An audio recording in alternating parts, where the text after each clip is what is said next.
Good morning, good evening सबको हमारी ओर से। मैं अविनाश आप लोगों के बीच एक नए सेशन के साथ आज फिर से प्रेजेंट हुआ हूँ वोकैब सीरीज का 15 वर्ड्स 15 मिनट्स सीरीज 14 से। तो चलिए टाइम ना गवाते हुए शुरू करते हैं हम लोग। सबसे पहला वर्ड है OW सीरीज का, जिसमें आप निगेटिव वर्ड देख रहे हैं। उसके पहले आप देख लीजिए कि जो मेन वर्ड था वो था रिपेयर, है ना। तो रिपेरेबल का मतलब मरम्मत के लायक, और इरिपेरेबल का मतलब जिसका मरम्मत नहीं हो सकता।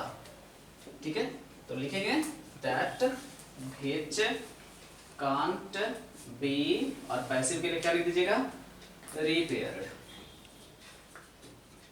जिसका मरम्मत नहीं किया जा सकता। ठीक है, हिंदी मत लिखिए क्योंकि आप समझ रहे हैं जिसका मरम्मत नहीं किया जा सकता, कितना बड़ा हिंदी हो जाएगा। दूसरा बड़ा वैसे ही देखिएगा तो लिखा हुआ है इनडिलाइएबल। आपको एक बात इसमें समझ में आ रहा होगा कि डिलीट से बना हुआ वर्ड है। ठीक है, तो जिसको हम डिलीट कर सकते हैं डिलाइबल था, जिसे डिलीट नहीं कर सकते हैं इनडिलाइबल था। दैट व्हिच कांट बी, और उसके बाद होगा डिलीट का भीतरी डिलीटेड,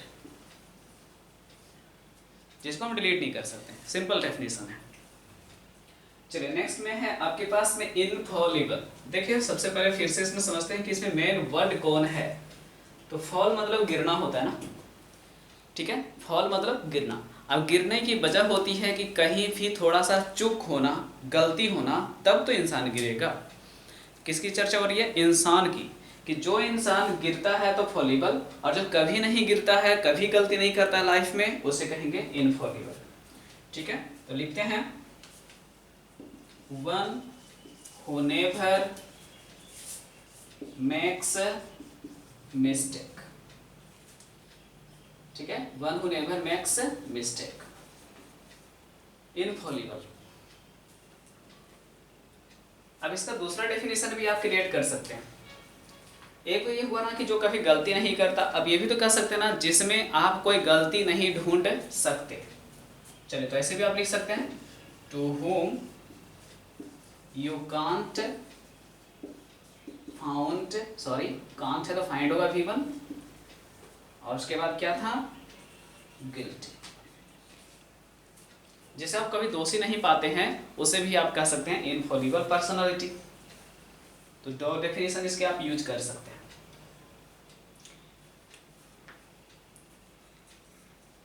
चलिए अब हम 4 और 5 को अगर आपको समझाएंगे ना, तो समझाना इसमें यह है ना कि दोनों एक ही जैसा वर्ड लगता है।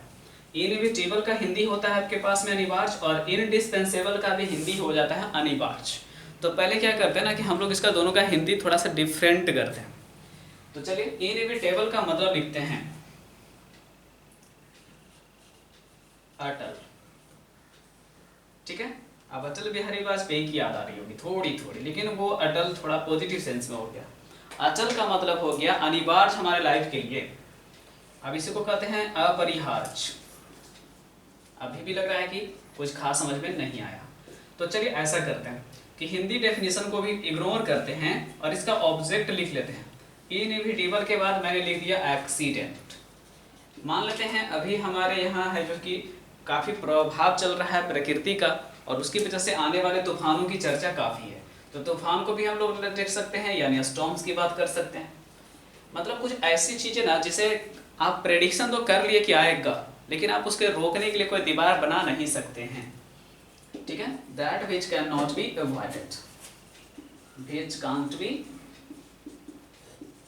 क्या मैंने बोला, अवॉइडेड, जिसे आप अवॉइड नहीं कर सकते, जो आपके लाइफ में नेगेटिव कॉन्सिक्वेंस लाएगा लाएगा लाएगा। इनडिस्पेंसेबल का मतलब हो जाता है आपके पास क्या, इसका हिंदी कर लेते हैं अभिन्न अंग। अनिवार्य का मतलब कैसा अंग, अभिन्न अंग। ठीक है, जैसे आप कह सकते हैं क्या, सक्सेस एंड लेबर को एग्जांपल ले लीजिए। एग्जांपल में ले लिया मैंने सक्सेस और लेबर को, कि अगर आपको सक्सेस चाहिए तो लेबर क्या है, अभिन्न अंग है उसका, तभी आएगा, ऐसे नहीं आएगा। ठीक है, तो पॉजिटिव का कोटेशंस, पॉजिटिव प्रभाव, संबोधन, किसी को कुछ समझाने के दृष्टिकोण से, पॉजिटिव थॉट के दृष्टिकोण से आप इसका यूज करते हैं। दैट व्हिच इज मैंडेटरी जो कोई चीज क्या है मैंडेटरी है उसे ही हम क्या करते हैं तो इनडिस्पेंसेबल करते हैं। या इसको हम शॉर्टकट में क्या कर सकते हैं एक डेफिनेशन और इनसेपरेबल पार्ट, एक ऐसा हिस्सा जिसे हम सेपरेट रख के नहीं चल सकते। जैसे ठीक है अब ताला लगाना है तो चाबी होनी ही चाहिए, ताला खोलना है तो चाबी होनी ही चाहिए, इनसेपरेबल चीजें हैं दोनों, एक दूसरे से अगर अलग हो गए तो फिर दोनों का महत्व ही खत्म हो जाएगा। चलिए तो ये था आपके पास OWS रीच का कुछ वर्ड।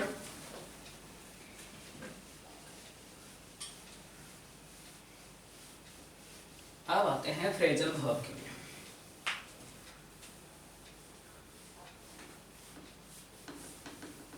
चलिए देखिए इस बार फ्रेजल वर्ब के साथ मैंने ब्रैकेट में उसके हिंट को लिख दिया है ताकि आपको थोड़ा टाइम मेरा बचे।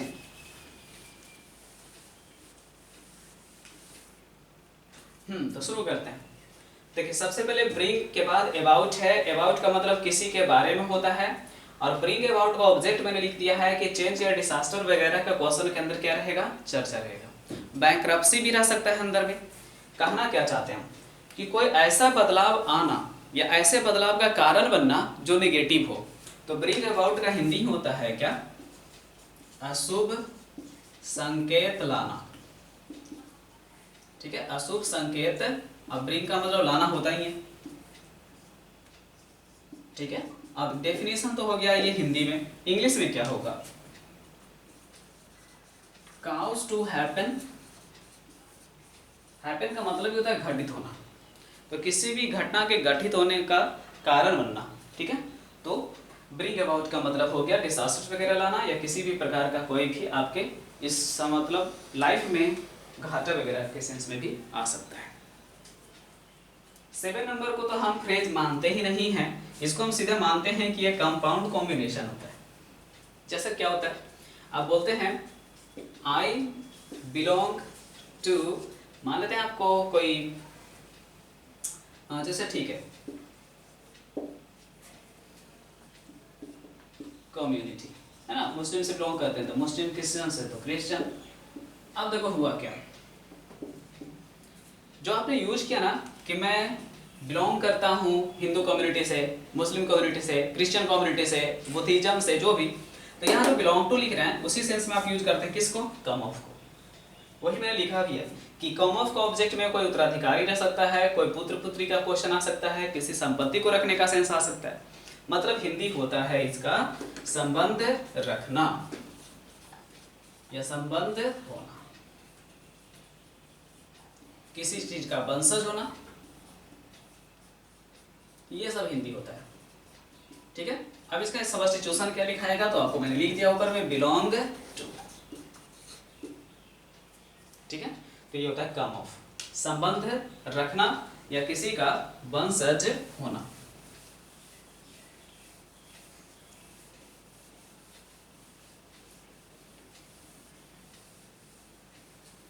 चलिए तो ये भी हम लोग समझ पाए हैं कि अगर क्वेश्चन में उत्तराधिकारी के सेंस में यूज आता है तो अब यहाँ बिलोंग टू हटा के अगर एग्जाम्पल के तौर पे सेट करना चाहते थे तो लिख दीजिए आई कम ऑफ हिंदू कम्युनिटी, ठीक है। साइनों में मारना रहेगा तो ऑप्शन में बिलोंग टू ढूंढिएगा इंप्रूवमेंट्स वगैरह के लिए।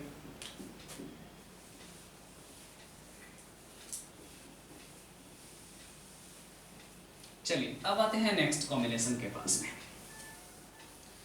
नेक्स्ट फ्रेजल वर्ब है डील इन। तो डील का मतलब हम लोग सीखे थे कि डील का मतलब होता है ऐसे कुछ खास नहीं, ऐसे इकोनॉमिकली बात करें तो डील का मतलब ही होता है कि लगता है कोई इकोनॉमिक सेटलमेंट हुआ कि हाँ हम दोनों के पीछे डील साइन हुआ ऐसा कुछ। तो ठीक है बिल्कुल सही है, इस बार डील का सेंस वही है जो डील इन का होता है, या डील इन का वही सेंस होता है जो डील का होता है। किसी प्रकार के कॉस्मेटिक का व्यवसाय, इलेक्ट्रॉनिक गुड्स या कोई भी व्यवसाय करना। तो डील इन का मतलब क्या हुआ व्यवसाय करना, ठीक है। तो इसका मतलब हो जाएगा आपके पास English substitution to have a business, मतलब व्यवसाय करना। तो डील आउट पढ़े थे पिछले क्लास में जिसका मतलब डिस्ट्रीब्यूट पढ़े थे आप, और इस बार पढ़े हैं डील इन जिसका मतलब व्यवसाय से रिलेटेड कॉम्बिनेशन में यूज करना होता है। चलिए तो नेक्स्ट में देखते हैं अगला वर्ड आपके पास में फ्रेजल वर्ब का है गिव के बाद अवे। फिर मैंने कहा कि गिव का मतलब होता है देना, और लगता है आपके पास था तो आप अपने आप से क्या कर रहे हैं, उसको दूर दूर कर रहे हैं, यानी कि अलग अलग दो लोगों को क्या कर रहे हैं, बांट रहे हैं। तो गिव अवे का फ्रेज आप देख लो क्या लिखा गया है, प्राइज, यानी आप हिंदी समझ गए कि क्या होगा, बांटना। ठीक है, और इंग्लिश क्या लिखाएगा, डिस्ट्रीब्यूट। तो गिव अवे का मतलब हो जाता है प्राइज वगैरह को बांटना। चलिए तो गिव मतलब देना, अवे मतलब दूर, ये दोनों कॉम्बिनेशन दिमाग में सेट हुआ तो हमें पता चल गया give away the prices.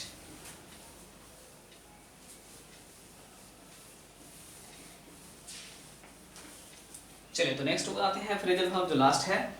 Lay down के बाद ऑब्जेक्ट में आप हिंट में देख रहे हैं क्या है, गन्स। चलिए मान लेते हैं कि जितने भी वेब सीरीज वगैरह आ रही है ज़्यादातर तो आ रही है जो गोली बंदूक वाली आ रही है, तो उसमें हम लोग बार बार देखते हैं कि एक आदमी दूसरे आदमी के आगे क्या करता है, अपना गन रख देता है, यानी डाउन नीचे रख देता है, तो यानी क्या करता है, आत्मसमर्पण कर देता है। तो हिंदी आएगा आत्मसमर्पण करना, और इंग्लिश आएगा टू सरेंडर।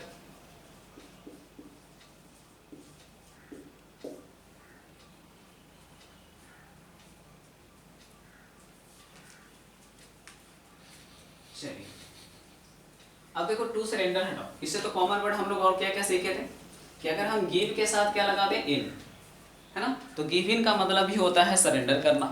फिर आपको पढ़ाया नहीं है तो जान लीजिए, आगे पढ़ाएंगे बाय कॉम्बिनेशन पहुंचे भी कहाँ है। L2 का मतलब भी क्या होता है, सरेंडर करना। तो इन सब चीज़ों को आप याद रख सकते हैं तो बहुत अच्छा रहेगा। ठीक है, शकम ट्रू ये भी होता है सरेंडर करना, और एक याद रखोगे तो वो भी मैं लिख देता हूँ आपको, अस्टूड टू सरेंडर करना। सरेंडर तो इंग्लिश हिंदी एक ही टर्म, तो उससे अच्छा है कि हम ये कॉम्बिनेशन याद कर जाएं।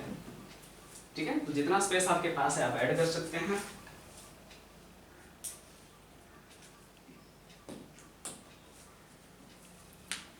चलिए तो फ्रेजल वर्ब की कहानी अगर हम लोगों ने फिनिश कर ली है तो फिर अब हमारे पास 5 इडियम्स हैं। सबसे पहले 11 नंबर है, देखिए 11 नंबर में वर्ड आपके पास में क्या रखा गया है, बैंडी वर्ड्स। एक बात समझ में आ रही है, वर्ड का मतलब शब्द होता है ना, तो कुछ ऐसे बात से रिलेशन इसका होगा जो कि शब्द और वाक्यांशों से रिलेटेड होगा, हम लोग का व्यवहार से रिलेटेड होगा। तो बैंडी वर्ड्स का हिंदी हम लोग कर देते हैं चिंताजनक बातें। ठीक है, वर्ड का हिंदी ले आए चिंताजनक बातें।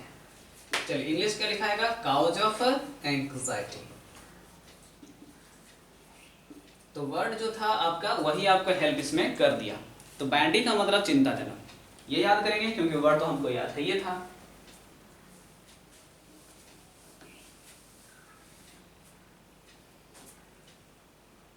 चलिए उसके बाद का है कॉम्बिनेशन 12th नंबर में, come to a standstill. इसमें आप देख रहे होंगे कि स्टैंड और स्टील जो है वो रेड पेन से लिखा हुआ था। स्टैंड मतलब खड़ा और स्टिल मतलब एकदम शांत।